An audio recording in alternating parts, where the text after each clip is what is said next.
Well, Frost says he will continue to fight, but it does appear to be an uphill battle. The Huskers are just 5-21 in one-score games during his tenure in Lincoln. That is the worst record in the FBS over that span. And that's what's so frustrating, I'm sure, for Cornhusker fans, Sam, is that there's been so close, but so many times they've come up short. How much of this loss is on Frost?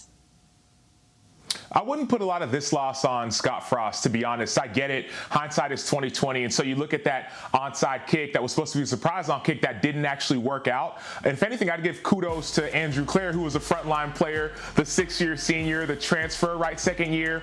He played the play perfectly. Most frontline players are running away and going to get into their coverage.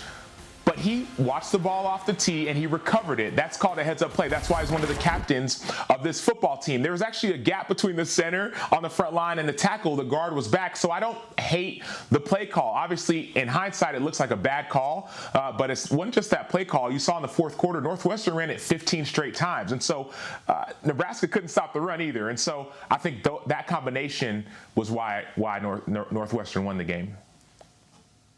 Well, what I'm trying to figure out is why is there so much attention being paid to the onside kick and the attention is not being paid to the struggles that Nebraska had both along the line of scrimmage offensively and defensively, because that's where my concern has arisen.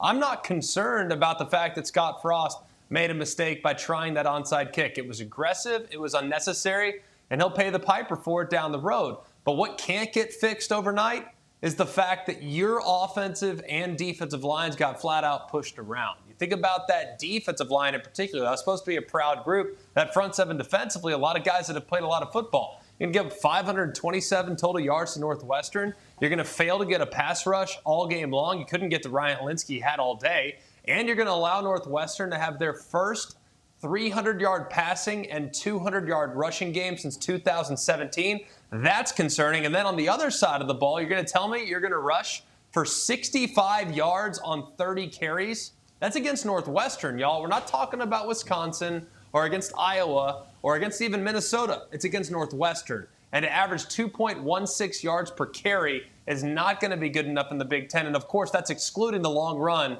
that they had there at the beginning of the second quarter. So you take that out, it was a terrible performance by the offensive line as well. So they got a lot to figure out, and toughness and physicality on both lines of scrimmage, Sam, is something that will not get fixed overnight.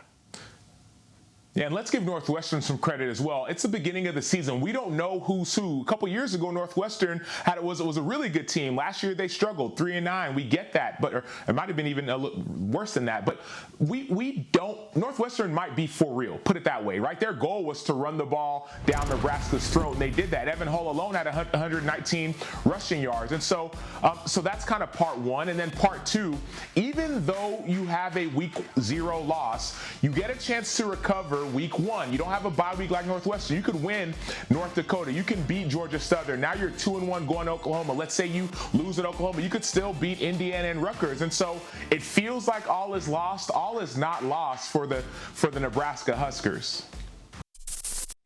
Thank you for watching ESPN on YouTube. For live streaming sports and premium content, subscribe to ESPN+.